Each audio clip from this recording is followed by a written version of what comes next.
떠나지 못하는 그 죄 첫 번째는 금송아지 숭배의 죄예요. 돈을 섬기는, 하나님하고 결혼은 돈이죠. 돈신의 죄가 있어요.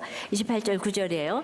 예후가 이와 같이 이스라엘 중에서 바알을 멸하였으나 이스라엘에게 범죄하게 한 느밧의 아들 여로보암의 죄, 곧 베델과 단에 있는 금송아지를 섬기는 죄에서는 다 같이 떠나지 아니하였더라. 지금 바알 교도들을 모두 꿀꺽 삼킨 채 서 있던 바알 신당, 바알의 집을 예후가 불사르고 헐어서 변소를 만들어 버렸어요. 예후가 이와 같이 바알을 멸했습니다. 여기까지 너무 좋았어요. 근데 끝이 아니었어요. 바알을 멸하였으나 그러잖아요. 멸하였다 그러나, 그러니까 이 그러나가 예후를 기다리고 있었어요. 예후 통치 기간이 28년인데요. 지금 아직 1년 차예요. 1년 동안 아합의 집을 멸하고 바알의 집을 멸한 건 정말 엄청난 업적입니다. 나라를 구한 영웅같이 보이는 예후였어요. 하지만 그러나 아직 27년이 남아있는 거예요. 잠깐 1년은 연기할 수 있습니다. 그러나 27년은 속일 수가 없어요. 시간이 지나면 다 드러나는 겁니다. 영웅의 모습 뒤에 감춰져 있는 예후의 모습이 진짜 드러날 수밖에 없어요. 그 예후의 본 모습. 그러나의 실상은 무엇입니까? 떠나지 아니하였더라고 하시잖아요. 떠나지 않은 게 예후의 실상이라는 거예요. 어디에서 떠나지 않나요? 이스라엘에게 범죄하게 한 느밧의 아들 여로보암의 죄라고 하세요. 이름도 길어요. 그냥 죄라고 하기에는 너무 심각한 죄가 있는 거예요. 이건 예후 혼자 범죄한 게 아니라는 거예요.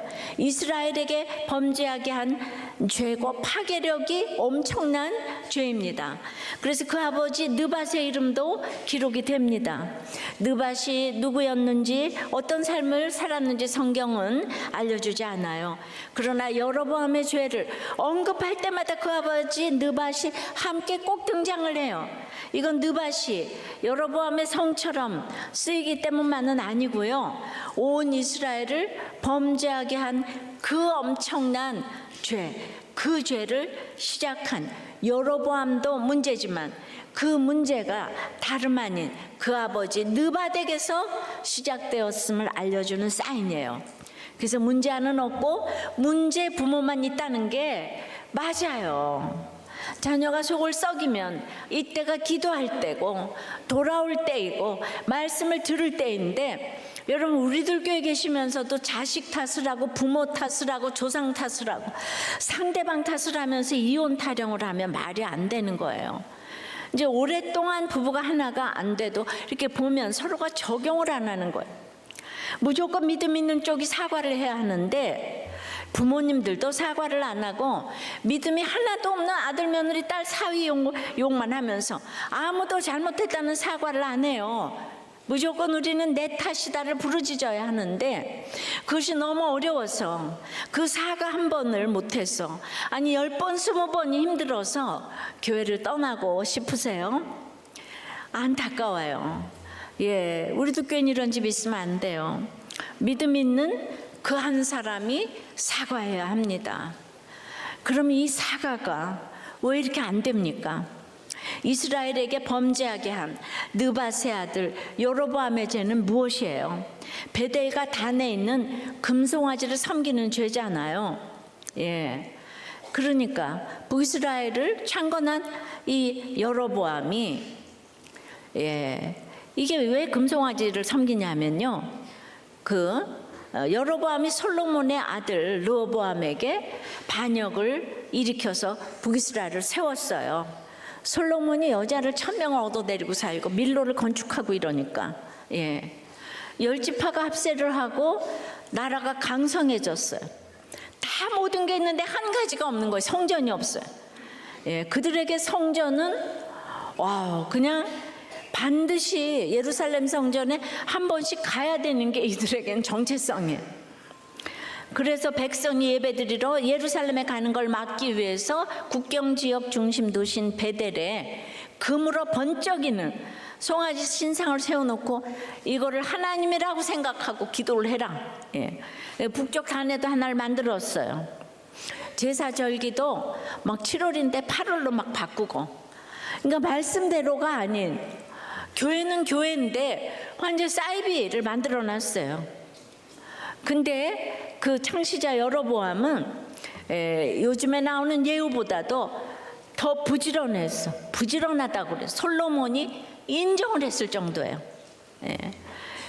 하나님은 예후하고 똑같이 솔로몬의 악정을 개혁하기 위해서 여로보암을 도구로 쓰셨는데요. 여로보암도 미워하는 게 아니에요. 열왕기상 11장 38절에 보면 내 율례와 명령을 지키면 다윗을 위하여 세운 것 같이 너를 위하여 견고한 집을 세우고 이스라엘을 내게 주리라.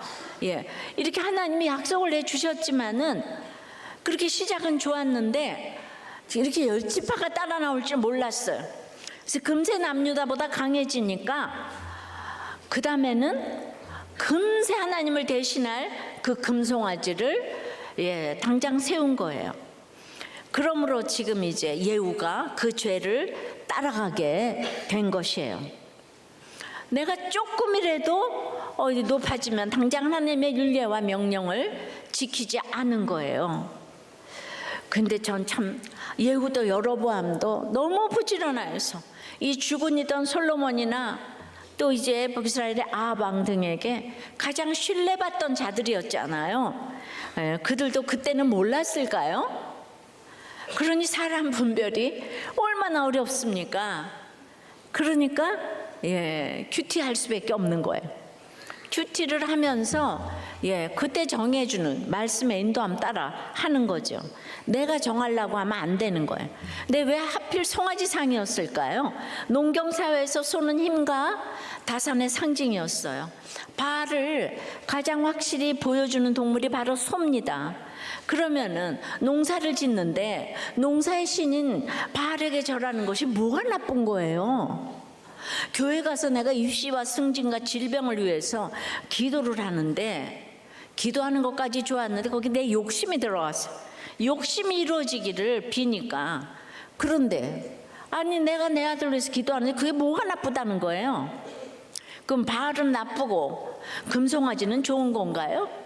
바알은 완전 이단이고 금송아지는 정통교회에서 비는 그 기복신앙이라 이거는 괜찮나요? 다 이런 생각을 해요.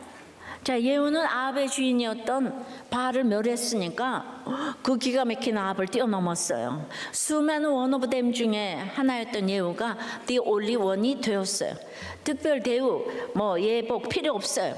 그냥 존재 자체가 특별하니까 이제 행복을 목적으로 하는 인생에겐 다 이루었다가 된 거예요. 만인지상 천상천하 유아독전이 되고 나니까 이제 이 나라가 그 자기가 우려했던 남녀다로 복속이 될까봐 금송아지를 불사르고 헐지를 못하는 거예요. 금송아지만 불살라도 절기만 말씀대로 돌이켜도 개혁 의지가 있다고 보여지는데요. 예후에게는 그런 의지가 1도 없어요. 결국 자기의 권력이 하나님보다 1순위인 거예요. 그러니까 이 얘기인 거예요. 아무리 예루살렘 교회가 가야 되고 은혜가 있어도 가면 절대로 안 된다는 거예요. 여러분, 하나님 편에서 보면 다 같이 내 백성 아니에요? 그럼 하나님이 그거 다 같이 키워가실 수 있지 않아요? 그런데 인간적인 생각으로 거기 가면 내 권력을 뺏긴다 이거죠. 그런 예후가 무엇을 더 할 필요가 있겠습니까? 아무 문제 없이 이 북이스라엘, 이 베델과 단 여기를 지키기만 하면 되는 거예요. 현상 유지가 곧 행복이에요. 행복만을 위해 사는 사람들의 욕심을 하나로 모아서 잘 먹여주고 입혀주면 되는 거예요. 이를 위한 가장 쉬우면서도 가장 확실한 수단이 바로 금송아지 숭배였어요. 황금을 보여주면서 너희도 열심히 노력하고 부지런히 일하면 그리고 내게 충성하면 이 황금을 얻을 수 있다 이렇게 가르치는 거예요. 가끔 맛있는 거 주고 돈도 주고 예복도 입혀주고 그러면 모두가 예후 숭배하지 않겠습니까? 그래서 이제 금송아지 교를 통해 자기만 경배받고 싶었던 거예요. 바로 이 욕심이 금송아지를 섬기는 그 죄예요. 여로보암의 후예 중에 한 왕도 못 끊은 말 그대로 그 죄예요. 모두가 북이스라엘에서 정신을 차려도 안 차려도 금송아지 숭배 그 죄에서는 벗어나지를 못하는 거예요. 그 죄가 바로 북이스라엘의 원죄예요. 마찬가지로 우리가 태어날 때부터 이렇게 죄인이에요. 이걸 인정해야 돼요. 그래서 우리가 높이 올라가면 욕심이 끊어질까? 그런 게 없더라고. 예우를 보니까 가장 높은 자리에 올라갔는데 욕심을 떠나지 않는 거예요. 올라가 보니까 너무 좋은 거예요. 욕심을 채울 수 있는 그런 힘과 지위가 너무 좋아요. 그래서 계속 더 큰 걸 탐내요. 결코 채워지지가 않아요. 끝이 없어요. 그래서 욕심이 바로 그 죄예요. 북이스라엘의 원죄가 그 죄가 우리의 죄인 거예요. 근본적인 죄, 모든 죄악의 뿌리가 되는 욕심인 거예요. 욕심이 잉태한 즉 죄를 낳는다고 말씀하시잖아요. 그러니까 이제 바알을 척결했으면 여호와께 돌아와야 되잖아요. 여호와를 찾아야 되잖아요. 근데 아무도 여호와를 찾지 않아요. 개혁을 하고 뭘 해도 여호와를 안 찾아요. 왜 그래요? 성령의 도움이 없이는 우리는 금송아지에서 한 발짝도 진도가 안 나가는 게 금송아지 숭배예요. 한마디로 교회를 다녀도 돈을 못 내려놔요. 쉽게 일대지가 이게 결론이. 이건 성령님이 역사하시지 않으면 누구라도 내려놓을 수가 없는 거예요. 이미 반역해서 나갈 때부터 북이스라엘은 그거를 내려놓을 수가 없는 거예요. 이미 반역하는 거는 금송아지를 생각해서 지금 반역하고 나간 거잖아요. 그죠? 적용 질문이에요. 내 인생 거룩의 여정에서 세상의 성공 때문에 구원의 진도가 도무지 안 나가는 곳은 어디입니까? 불신결혼, 이혼, 사과하남, 목장 떠남, 살림하남, 육아를 하남, 회사 떠남, 질병들의 숨음, 그 외에도 각종 사연들을 생각해서 나눔거리를 가져와 보세요. 조상으로부터 시작된 원죄인 그 죄는 무엇이 있습니까?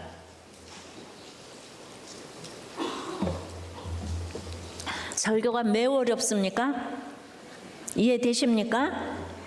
일부 듣고 누가 너무 어렵다 그래서 내가 어떻게 더 쉽게 설명을 하나요? 자, 모르시면 옆에 사람한테 물어봐 가지고 그 죄에서 떠나라. 첫 번째는 뭐라고요?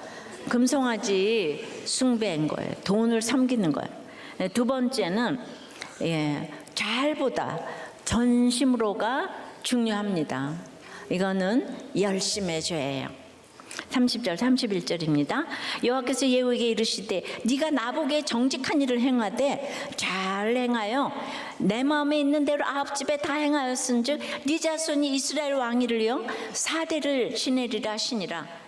그러나 여기도 그러나 예후가 전심으로 이스라엘 하나님 여호와의 율법을 지켜 행하지 아니하며 여로보암이 이스라엘에게 범하게 한 그 죄에서 떠나지 아니하였더라. 하나님이 이제 그 예후를 칭찬하세요. 하나님 보시기에 정직한 일을 행했다고 하세요. 앞서 15절에서 예후가 여호나답에게 자기 마음이 진실한 것처럼 네 마음도 진실하냐 하고 물었잖아요. 여기서 그 정직이 진실과 지금 같은 단어예요. 예후는 자기 마음이 진실하다고 주장을 했는데요. 하나님은 예후의 정직과 진실은 인정해 주세요. 그런데 마음이 진실하다는 것이 아니고 보세요. 잘 본문을 보시면 행한 일이 정직했다고 하세요. 아합의 집을 멀리하고 바알의 집을 멸한 그 일이 진실하고 정직하게 행했다는 거예요. 나아가서 잘 행했다고 칭찬하십니다. 하나님이 생각하시고 기대하시는 대로 아합 집에 다 행한 것이 그 집을 완전히 멸한 일이 잘한 일이라는 거예요. 예후는 정말 뭐든 잘하는 능력자 맞아요. 하나님도 잘했다고 인정하실 정도예요. 그 상급으로 예후 왕조가 4대를 이어지게 하시는 거예요. 북이스라엘에서 가장 길게 이어진 왕조였는데요. 아합 집안을 압도했어요. 북이스라엘을 가장 강하게 일으킨 왕이 이제 그 후에 나오는 여로보암 2세인데요. 최근 호세아서의 배경이기도 하죠. 이 여로보암 2세가 바로 예후의 증손자예요. 그러나 여기에도 그러나가 있어요. 반전이 또 있다는 거예요. 뭐든지 잘하는 예후지만 그에게도 역시 그러나가 있는데요. 하나님이 이 강력한 왕조를 상급으로 주시며 칭찬하시지만 그 모든 것을 무색하게 하는 그러나가 있는 거예요. 뭐가 문제입니까? 여로보암 1세가 세운 금송아지를 멸하지 않은 거고요. 31절에는 그 바탕이 뭔지 드러냅니다. 예후가 떠나지 않은 그 죄의 또 다른 본질이 무엇인지를 보여주는데요. 뭡니까? 전심으로 지켜 행하지 않은 것이 있대요. 무엇을요? 이스라엘의 하나님 여호와의 율법을 전심으로 지켜 행하지 않았다는 거예요. 그러니까 모든 걸 정직하고 진실하게 했고 좋은 결과를 냈는데 근데 바트 전심으로 하지 않은 게 있다는 거예요. 여러분, 전심으로는 열심히가 아니에요. 열심과 전심은 달라요. 우리가 흔히 열심히 하지만 말고 잘해봐. 여러분들 제일 힘든 상사가 무능한데 부지런한 상사라고 그래요. 일은 못하면서 열심만 앞서는 상사가 최악이라는 거예요.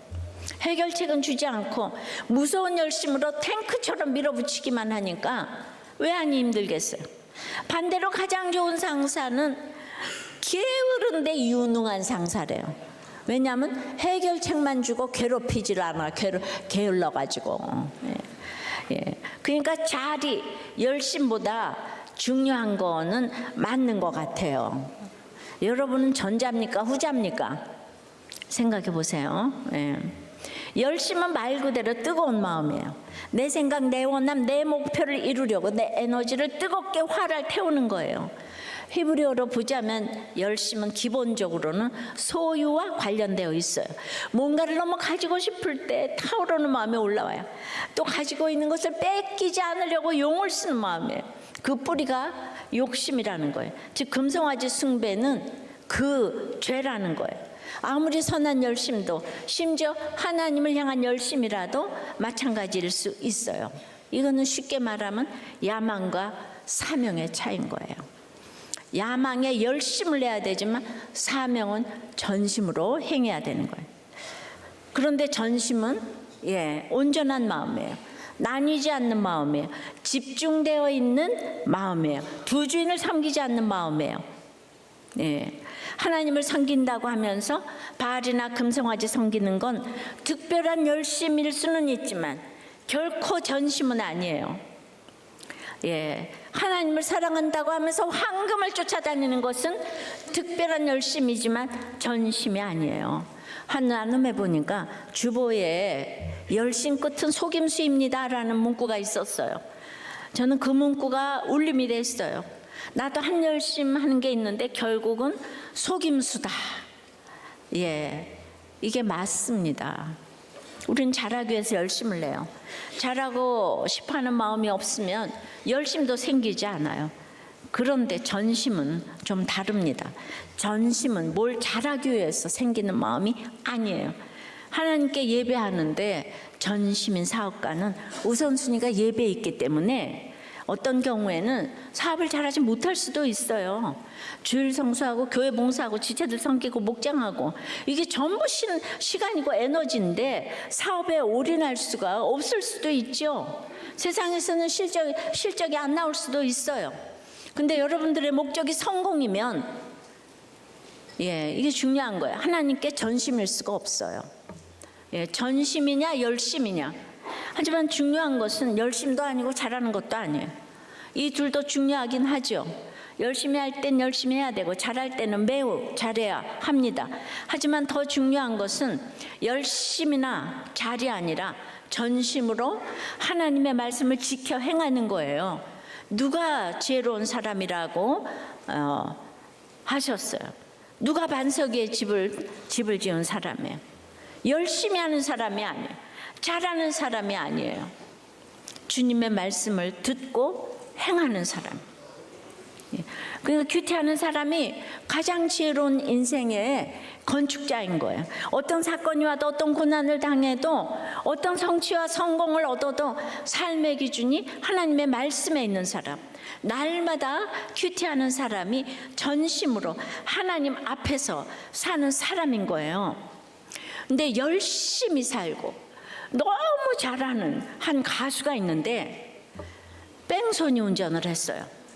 그런데 큐티를 안 하니까 처음이 거짓을 고한 거예요. 그래서 이게 전국적으로 일파만파가 됐어요. 그래서 여러분들의 사소한 큐티 적용이 그게 사소한 게 아니에요. 그 사소한 큐티 적용이 우리들 께를 여기까지 가져오게 한 줄 믿습니다.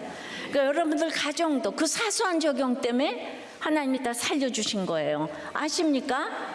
그러니까 그분은 이걸 누가 가르쳐준 사람이 없는 것 같아.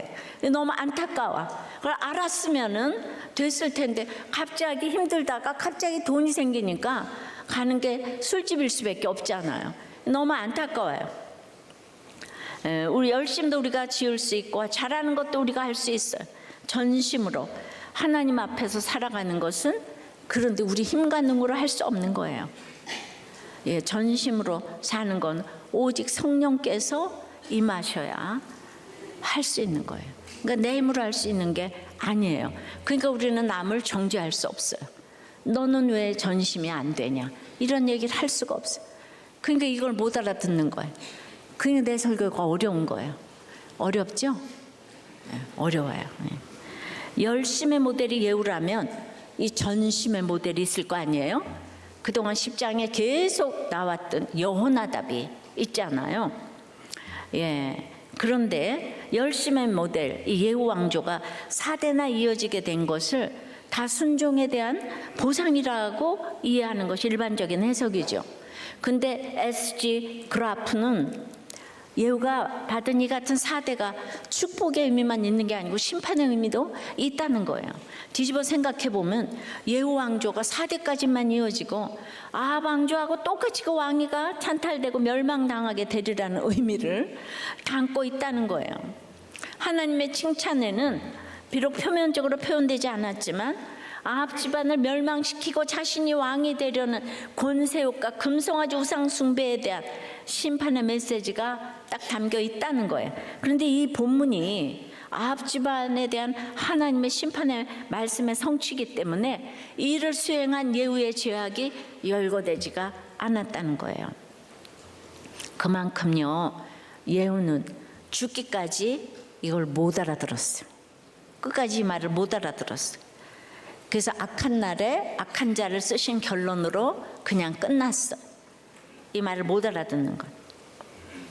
이에 비해 전심의 모델인 레갑이 있죠. 이런 불완전한 종교개혁을 한 예후의 모습을 레갑 족속의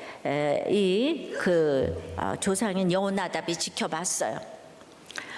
보니까 바알 숭배가 일시적으로 중단되었지만 이스라엘의 근원적 회복은 멀었다는 사실을 깨달았을 거예요.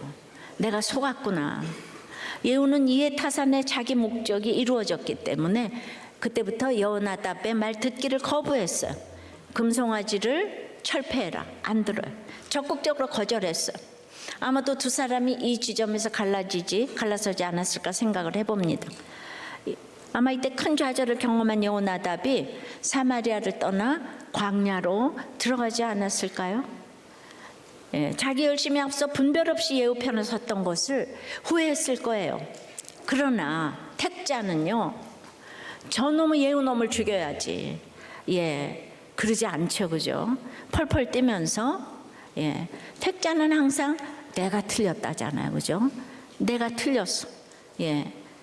결국에는 엘리야와 엘리사의 사역에 적극적으로 동참하지 못했던 자기 죄악을 회개하고 예후에게 인간적인 기대를 하며 인본적인 열심을 내었던 자기 죄악을 회개하면서 후손들이 영원히 지킬 경건의 명령을 이제 내리게 된 거죠.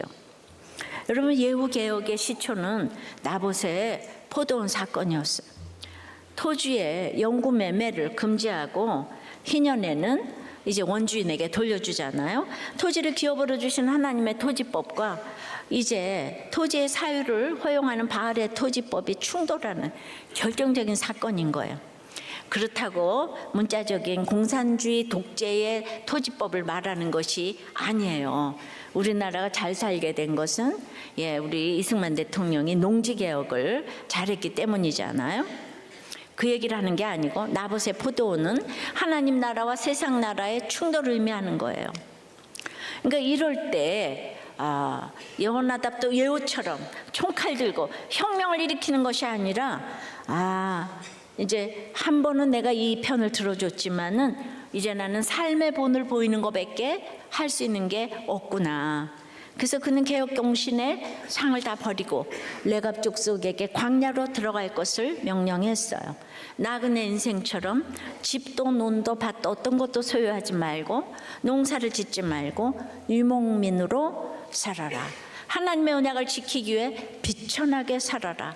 포도주를 먹지 말아라. 그것은 세상과 구별된 삶을 살라는 명령이에요. 그리고 언제나 떠날 수 있는 인생을 살라는 거예요. 우리가 뭐가 많으면 떠나기가 어렵잖아요. 근데 어떻게 그들은 10년도 아닌 250년을 넘게 그렇게 살 수가 있었을까요? 바로 광야가 답이에요. 광야는 물이 없잖아요. 당연히 농사를 지을 수가 없어요. 낮에는 너무 뜨거워요. 밤에는 너무 추워요. 가진 것도 없어요. 물도 없어요. 그러니까 하나님을 찾게 되죠. 여러분 히브리어로 말씀이 다바르예요. 근데 광야는 거기 전치사 하나가 더 들어가서 미가 들어서 미드바르 이렇게 되는 거예요. 미하고 합쳐서.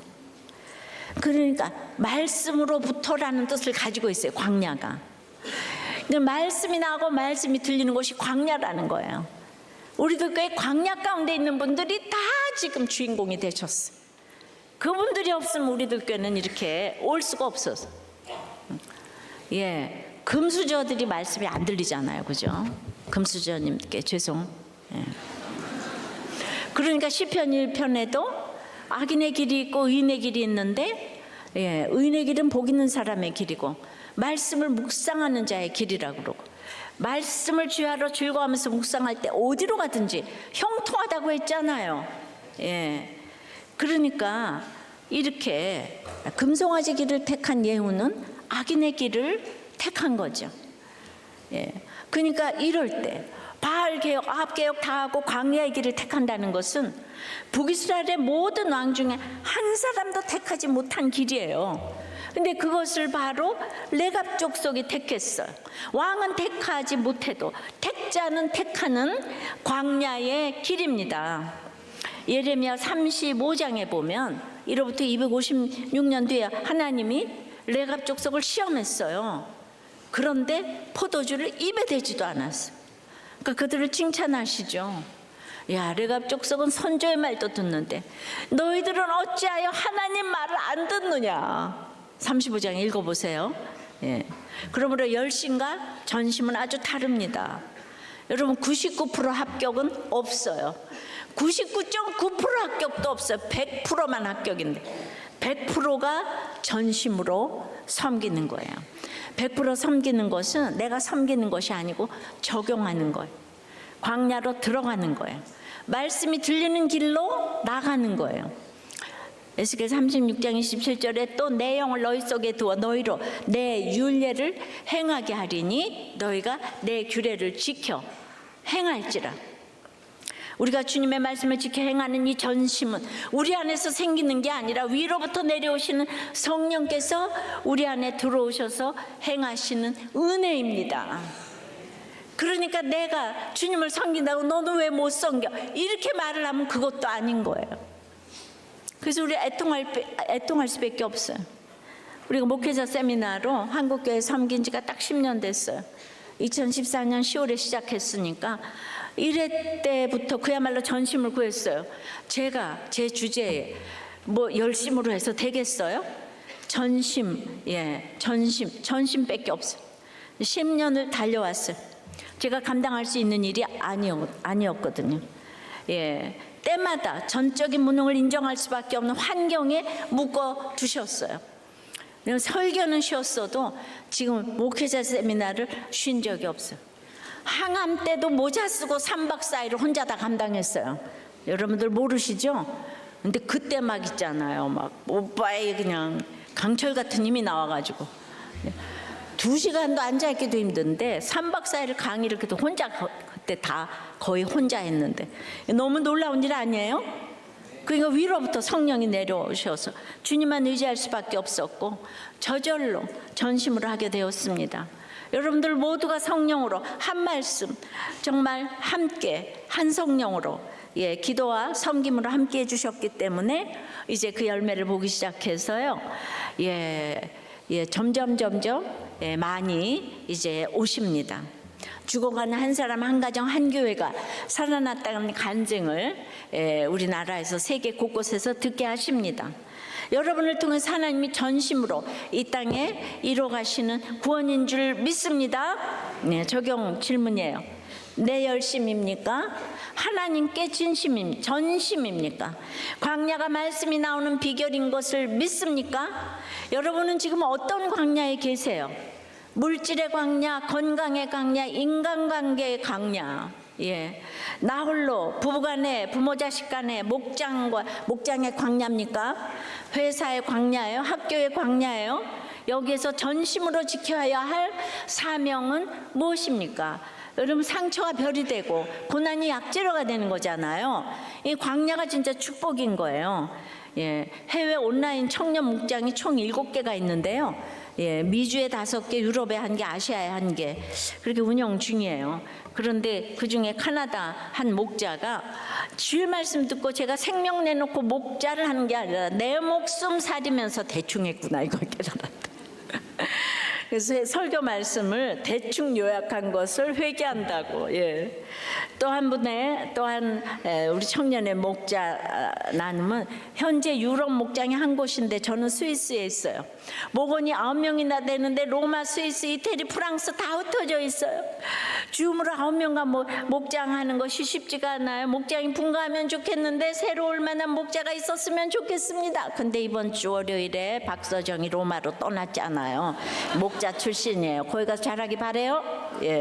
다들 열심히가 아니고 전심으로 나 부족한 거를 아뢰면서 하고자 하니 그 죄를 떠나게 될 줄 믿습니다. 한 목자님의 이게 나눔은 작년에 등록한 목원이 아내이신 권찰님은 수시로 목장 단톡방에 큐티를 올리는데 목자님은 왜 안 올리시나요? 하는 말에 목자님이 그러게요 하시면 되는데 기분이 언짢아지셔가지고 내가 알아서 합니다 이렇게 거기다 쓴 거야. 그러니까 말 한마디로 천냥빚을 갚기도 하고 치기도 하는데 이분이 되려고 된 게 아니고 갑자기 거기 목자가 해외로 발령이 나는 바람에 갑자기 목자를 어거지로 맡게 되신 분이에요. 이해는 합니다만 이 말에 목원이 상심이 되신 거 당연하지 않겠습니까? 이래서 이제 평촌이 방문을 했어요. 그랬더니 이날 목원이 아니 우리도 교회 목자는 누가 세우시냐 이렇게 물었다는 거. 그랬더니 이제 부목자님 2분이 우리 목자님의 이전 모습을 우리는 다 봐왔다. 우리 집사님은 개판 직전에 우리 목자님을 보지 못해서 그러는데 얼마나 변하셨는지 모른다. 여기 목자님으로 앉아 계신 것만 봐도 이게 기적이고 은혜다. 그래서 저희는 이 변하신 목자님을 김양재 담임 목사님을 대신하는 분이라고 생각한다. 이렇게 하니까 이날 목원이 마지막 목장이라고 생각하고 줄 선물을 하나씩 가지고 왔는데 이 평초님의 따뜻한 말과 목장 식구들이 새 가족을 채우라고 위해주면서 목자를 그 높여주는 그 모습을 보고 마음이 많이 풀리고 목장에 잘 정착하기로 하셨답니다. 여러분 이렇게 목장하시면 되는 거예요. 꼭 목자가 믿음이 좋아서 하는 게 아니에요. 그렇잖아요? 먼저 와서 된 거지. 그러니까 목자에게 여러분들 많은 거를 요구하지도 말아요. 광야길을 걸은 사람은 어떤 것도 해석을 해내요. 광야길을 안 걸은 사람은 목자고 초원이라도 해석을 못해요. 그것을 여러분들은 이해를 하셔야 돼요. 자, 그 죄에서 떠나라. 첫 번째는 금송아지 숭배의 죄, 돈신을 섬기는 죄예요. 그러려면은 잘보다 전심으로가 중요해요. 열심으로 되는 일이 아니에요. 예, 그 죄를 가리기 위해서 세 번째는 업적을 쌓든다고 그 죄를 가릴 수가 없어요. 예, 업적에 죄가 있어요. 32절부터입니다. 이때 여호와께서 이스라엘에서 땅을 잘라내기 시작하시며 하사엘이 이스라엘의 모든 영토에서 공격하되 요단 동쪽 길르앗 온 땅 곧 가사람과 르베산과 므낫세 사람의 땅 아르논 골짜기에 있는 아로엘에서부터 길르앗과 바산까지 하였더라. 예후에 남은 사적과 행한 모든 일과 업적은 이스라엘 왕 역대지략에 기록되지 아니하였느냐. 예후가 그의 주상들과 함께 자매 사마리아에 장사되고 그의 아들 요아스가 그를 대신하여 왕이 되니라. 예후가 사마리아에서 이스라엘을 다스린 횟수는 28패더라. 열심이던 예후에게 이 문맥상 당장 심판이 임하기 시작합니다. 우리는 그 성경을 차례차례 봐야 돼요. 구속사로 인생을 해석해야 돼요. 여호와께서 이스라엘 땅을 금세 잘라내기 시작합니다. 아닌 밤중에 홍두깨잖아요. 하나님이 엘리사를 통해 세우신 아람 왕 하사엘이 있잖아요. 그죠? 기억나시죠? 예, 채찍으로 쓰십니다. 아합을 치던 채찍이었던 예후가 이제 하사엘 채찍에 매를 맞게 되었어요. 아합 왕조 때는 찔끔찔끔 공격하던 아람인데 이젠 이스라엘 모든 영토에서 대대적인 침략을 시작했습니다. 여러분 인생이 그래요. 1조를 벌면 대단하잖아요. 근데 1조를 벌면 2조를 벌려고 회사를 더 키우기 위해서 뺏기고 빼앗는 전쟁이 끝이 없어요. 대단한 그냥 재벌이 확 무너지고 새로 세워지고 그래서 결국 요단 동편 땅을 전부 빼앗깁니다. 이스라엘 역사에서 요단 동편 땅 전부를 이룬 왕조는 예후 전에 없었어요. 아르논 길르앗 바산 이게 이스라엘에서 가장 비옥하고 생명력이 풍성한 땅인데요. 그 땅을 다 빼앗겼어요. 이 땅은 르벤 갓 므낫세 반지파가 여호수아 시절 우리에게 이 비옥한 동편 땅을 달라고 그랬던 거 기억나시죠? 네. 거기는 동편이라 성전이 없다. 그래도 반드시 예배드리러 오겠다. 너무 그냥 청을 하니까 그거 줬어요. 예. 내 눈에 보기 좋은 땅은 남의 눈에도 똑같이 보이는 거예요. 그래서 늘 이 트랜스 요르단 지역이 늘 열강의 각축작이 되어서 결국은요 마지막에 아수르에게 다 빼앗기는 거예요. 여러분 그 잘생긴 남자 여자 그렇게 내 눈에 좋으면요 결혼해서도 너무나 조금만 일 생기면 이혼하겠다 그래. 내가 어디 가서 다른 남자 여자 만날 줄 알고. 그러니까 얼굴에 광야를 좀 택하시기를 바라요. 예. 그럼 다들 있잖아. 좀 안 생기면은 나밖에 살아줄 사람이 없다고 이혼을 절대로 안 한대잖아요. 근데 서로 잘 생기면 책임이 없다잖아요. 그러니까 이렇게 서로 좀 생긴 게 너무 그러니까 광야 오늘 광야 노래도 광야를 할 건데 광야 직업도 광야를 좀 택하시기 바라고 남이 안 가는 데를 가기를 바라고 그렇게 여러분들이 돈 따지고 외모 따지면 결과적으로는 예후처럼 되는 거예요. 광야를 택하는 게 축복이에요. 예후가 아합을 이겼다고 좋아했을 텐데 이젠 아합뿐만 아니라 그 앞에 있던 모든 왕들보다도 더 못하게 된 수치를 당했어요. 땅을 다 뺏겼잖아요. 수년 후에 그 여로보암 2세가 영토를 회복했지만은 여로보암 2세도 금세 그 후에 다 아수르에서 망했어요. 여기 업적이라는 단어는요 원어로는 위대한 일, 큰 일이라는 뜻인데요. 열왕기상에서는 권세라고 번역되어서 몇 번 나왔는데 열왕기하에서는 업적이라는 말로 번역했어요. 그런데 그게 쓰인 사람은요 유다에서는 그 마지막에 히스기야 빼면요 전부 다 북이스라엘의 예후와 그 후손들이에요. 예후, 요아스, 여로보암. 진짜 예후에게 열심과 능력의 DNA가 있어요. 다윗을 배반하고 나가가지고 잘 먹고 잘 살았어. 그러니까 주님께로 안 돌아와요. 예후는 위대한 왕가예요. 어찌되었든 많은 업적을 남깁니다. 그런데 그 업적이 뭔지는 아무도 몰라요. 이스라엘 왕 역대지략에 기록되었다고 하는데 그 책은 없어진 지 오래고요. 유적 하나 남아있지 않아요. 아무리 위대한 업적 많이 남겼어도 다른 모든 평범한 사람들과 마찬가지로 죽어서 그냥 무덤에 들어갔고요. 영원할 것 같았던 왕자는 아들에게 넘겨줄 수밖에 없었고요. 28년 왕자 있었지만 1년 칭찬받고 27년 동안 아람에게 영토를 빼앗기는 수치를 당하며 살다가 죽었어요. 그는 이 수치를 가리려고 더 무서운 열심으로 정치를 했던 걸까요? 그러니 업적을 남겼겠죠. 그러나 그 위대한 업적이 흔적도 없이 다 사라졌어요. 다만 성경에 기록되어 영원히 남은 건 뭐예요? 그가 그 죄에서 떠나지 않았다. 이건 우리에게 이렇게 열심히 남겨졌어요. 아무리 대단한 업적도 그의 수치를 가릴 수는 없었어요. 더욱이 그가 하나님의 말씀을 전심으로 지켜 행하지 않은 그 죄, 그래서 끝까지 금송아지 우상을 이고지고 살았던 그 죄, 온 이스라엘을 여전히 여로보암의 죄 가운데 내버려둔 그 죄를, 그 업적은 가릴 수가 없었어요. 발가벗은 자기 몸이 다 드러나 있는데 그저 자기 눈만 손으로 가리고 살았던 거예요. 이 땅에서도 심판이 시작되었던 거예요. 그래도 여러분들은 너무나 예후가 좋죠. 예. 이에 비해 광야로 간 레갑 족속은 어떻게 되었을까요?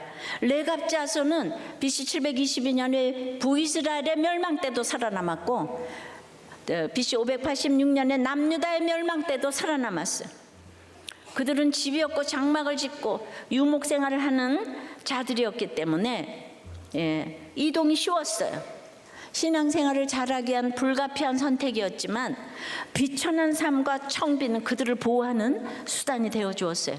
열왕기하 24장 14절에 보면 그가 또 예루살렘의 모든 백성과 모든 지도자와 모든 용사 만명과 모든 장인과 대장장이를 사로잡아가매 비천한 자 레갑 자손 외에는 그 땅에 남은 자가 없었더라. 여기서 비천한 자라고 성경이 표현을 했어요. 비천한 그들은 나중에 포로에서 돌아올 때 느헤미야 3장에 보면 성벽 중수할 때 그 레갑의 아들 말기야가 분문, 똥문을 중수했다. 가장 힘든 문을 중수할 수 있는 영적인 힘이 있는 거예요. 그들은 처음부터 토탈 850년 동안 그 조상의 명령을 지키다가 예수님의 탄생도 가장 먼저 보는 목동들이 되었다고, 목자가 되었다고 하죠. 레갑은 항상 남은 자가 되어 지금까지도 여리고에 가면 볼 수가 있다고 해요. 예수님 재림 때도 이런 레갑 족속 같은 자가 제일 먼저 뵐 것입니다. 늘 비천하고 묵묵하고 늘 자기 자리에서 잘 섬기는 자들이죠. 예후의 엄청난 업적도 결코 그가 떠나지 않았던 그 죄를 가리지 못했습니다. 우리가 행한 어떤 업적도 우리 죄를 덮을 수는 없어요.